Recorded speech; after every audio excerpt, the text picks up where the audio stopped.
नमस्ते, प्रणाम। पुनः आपका स्वागत करते हैं अपने YouTube channel Hemraj sir biology में।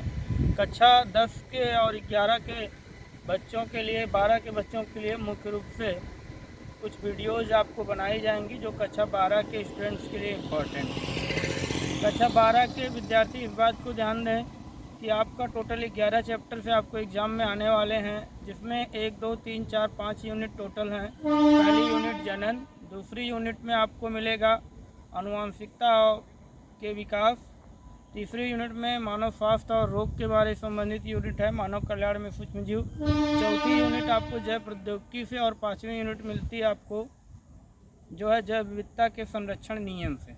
यदि मैं फर्स्ट यूनिट की बात करूं तो पुष्पी पादपों में लैंगिक जनन में आपको पुष्प की संरचना पढ़ना है, दोहरा निषेचन पढ़ना है बहुत इंपॉर्टेंट टॉपिक में, परागनलिका के विकास को पढ़ना है तथा स्वपरागण पर परागण में अंतर क्या है। ये 3-4 टॉपिक आपके लिए पहली यूनिट से, पहले चैप्टर से। दूसरे चैप्टर में आपको मिलने वाला है जो वो मिलेगा आपको मुख्य रूप से मानव जनन स्वास्थ्य, जनन जो आपके फीमेल रिप्रोडक्टिव सिस्टम और मेल रिप्रोडक्टिव सिस्टम के बारे में आप ज़रूर एक बार पढ़िए। उसमें से फीमेल इम्पोर्टेंस में आएंगे जो आपको मिलेंगे। जनन स्वास्थ्य में STD के बारे में पूरा पढ़ डालिएगा। STD के बाद जो है MTP, IVF तथा RCH, ये तीनों 4 टॉपिक बड़ी इंपॉर्टेंट है जिसको आपको पढ़ना है।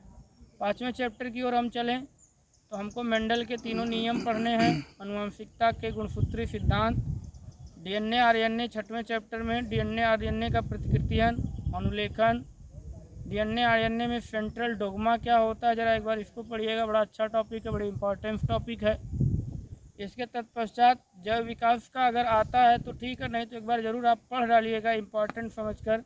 एआई-ओपेरियन का सिद्धांत, जीवन की उत्पत्ति के संबंध में एआई-ओपेरियन का सिद्धांत बहुत इंपॉर्टेंट है जिसे आपको पढ़ना है। इसके तत्पश्चात आपका जो अगला चैप्टर मिलने वाला है मानव स्वास्थ्य और रोग में, खाद्य संसाधन से बहुत विशेष नहीं, लेकिन मानव रोग में जितने आपको रोग पढ़ाए गए हैं, मलेरिया, टाइफाइड और जो भी कम से कम 10 रोग आपको, स्कैरिस, फीता कृमि जैसे बहुत से रोगों को पढ़ाया गया, उसको आप पढ़िए।